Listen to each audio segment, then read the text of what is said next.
नर्मदे हर। हम सब के जो हिंदू परंपराएं हैं उनके जीवन में आराध्य देव, स्थान देवता, प्रधान देवता, इष्ट देवता, कुल देवता, ये सभी होते हैं और इनका साक्षात्कार किए बिना, इनका पूजन किए बिना, इनको भोग लगाए बिना, इनकी पूजा किए बिना किसी भी जीवन में आध्यात्मिक उन्नति और धार्मिक अनुभूति नहीं हो सकती है। तो आज मैं अपने कुल देवता वाले स्थान पर पहुंची हूँ। महाकुंभ में आप सबके सहयोग से जो भी कार्य हम कर पाए वो बहुत सुरक्षा से पूरे हुए, बहुत धार्मिकता से पूरे हुए और जो भी उस आध्यात्मिकता के अनुकूल होने चाहिए वो साधना उस अनुकूलता से पूर्ण ही। और इसका श्रेय पहले स्तर पर मैं अपने कुल देवता को, स्थान देवता को, जन्मभूमि को, पितरों को और अपने इष्ट देवता को देना चाहती हूँ। इसी उपलक्ष्य में आज हम पहुँचे हैं अपने पिताजी का जो जन्म स्थल है और मेरा जो जन्म स्थल है, वहाँ पर एक सिद्ध बाबा है। यहाँ पर एक सिद्ध योगी थे जिन्होंने बहुत लंबे समय तक बहुत साधना की थी।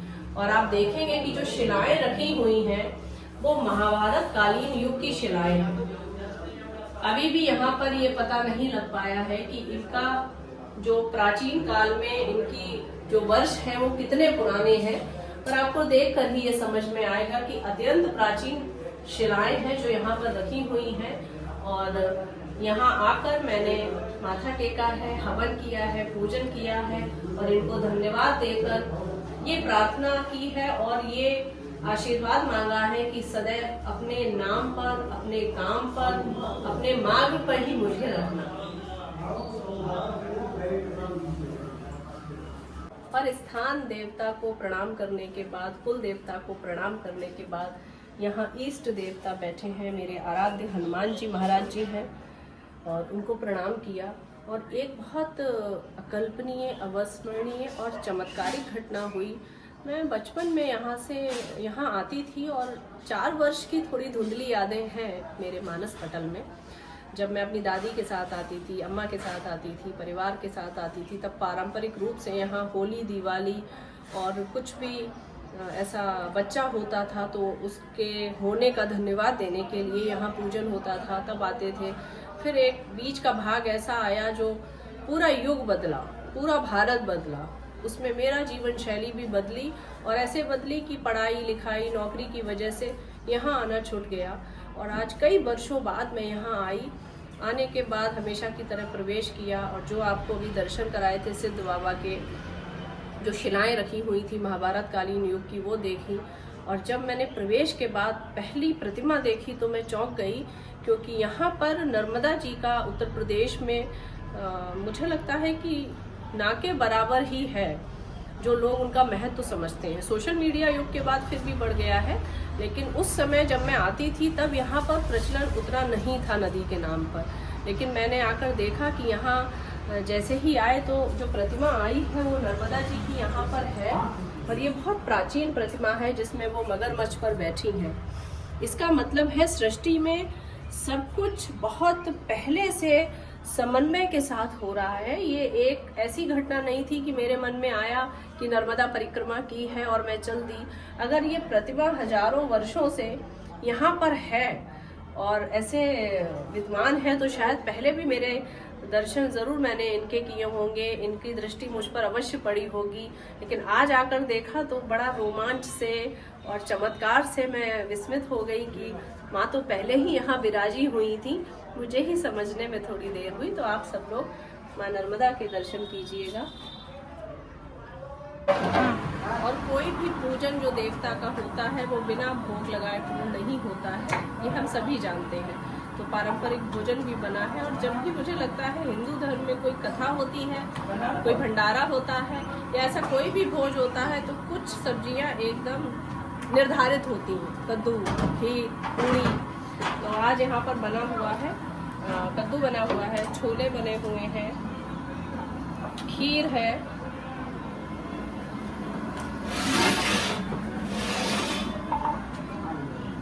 और जो मेरा सबसे प्रिय है वो आप जिसे रायता बोलते हो, हमारे गांव में इसे सन्नाटा बोलते हैं।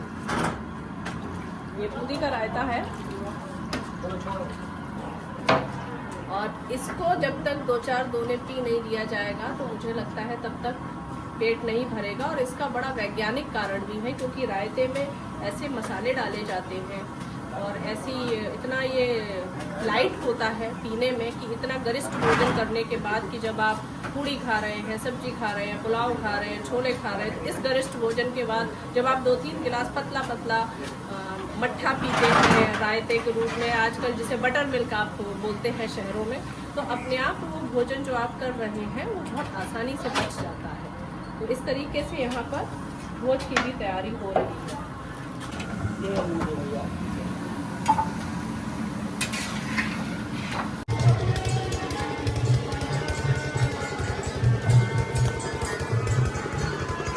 हमारी जितनी भी पारंपरिक पूजा होती है, जो भी हम लोग भोग लगाते हैं या जो भी ऐसा कुछ कार्य पूरा होने के बाद, मनोकामना पूरा होने के बाद जब यहाँ आते हैं तो बिल्कुल निश्चित तौर पर यहाँ भौरा का ही भोग लगता है, इन्हें घी में डुबोकर, और फिर हम यहाँ देवता के सामने उन्हें रखते हैं।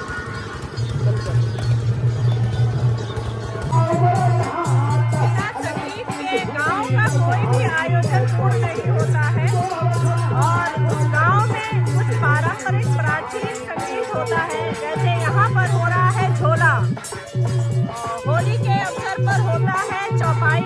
तो यहाँ पर जो झोला संगीत हो रहा है वो भंडारे के साथ साथ मनोरंजन की दृष्टि से रखा जाता होगा, ताकि आने वाले लोग संगीत से जुड़े रहें। संगीत कितना आवश्यक है ये दिखाने के लिए, बताने के लिए हर पूजा में उन्होंने संगीत को, पूजा को, भंडारे को, भोजन को इसलिए रखा होगा ताकि लोग एकजुट होकर भोजन के बाद अपने घर ना जाएं, बल्कि एक साथ बैठकर कुछ मनोरंजन का भी साधन रहे। आइए सुनते हैं झोला। भगवान की हमेशा मनोकामना पूरी करें।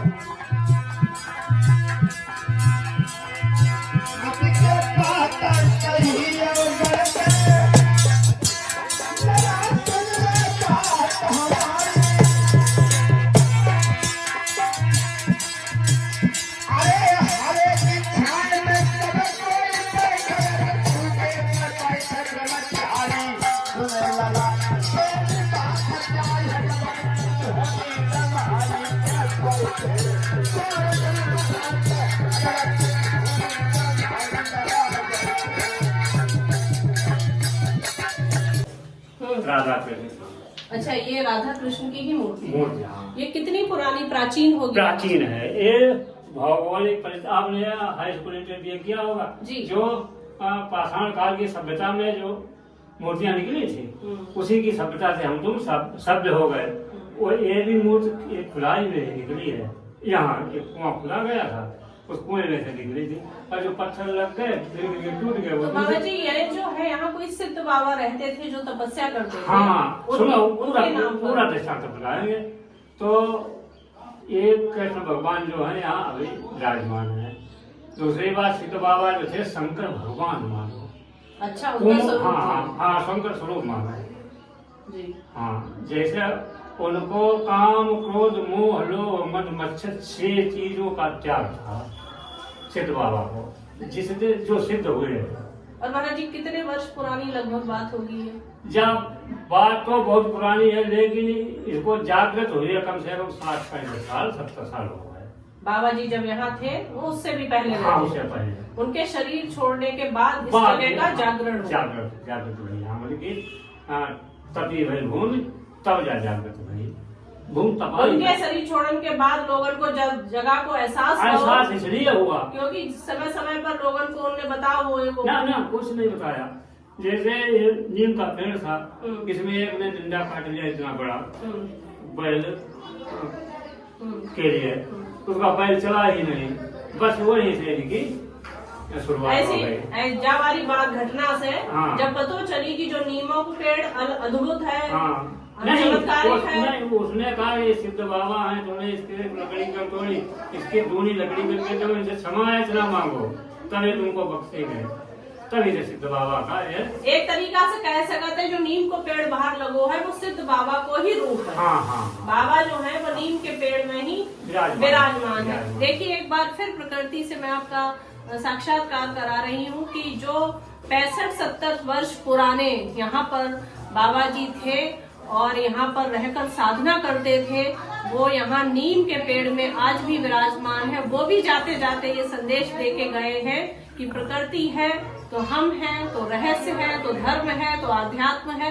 पर्यावरण की रक्षा कर ही इस प्रकृति के जो रहस्यमयी घटनाएं हैं वो हम पा सकते हैं, क्योंकि वो पर्यावरण में ही कहीं न कहीं छुपी हुई हैं। बहुत बहुत धन्यवाद बाबा जी आपका, आपने इतना वो दिया। मुझे भी आशीर्वाद दीजिए कि मैं धर्म के मार्ग पर आगे बढ़ूं। होगी वो फूल होगी, धर्म के कार्य में प्रगति होगी, धर्म के ईश्वर में तुम्हारा बाधा नहीं पड़ेगा। नर्मदे हर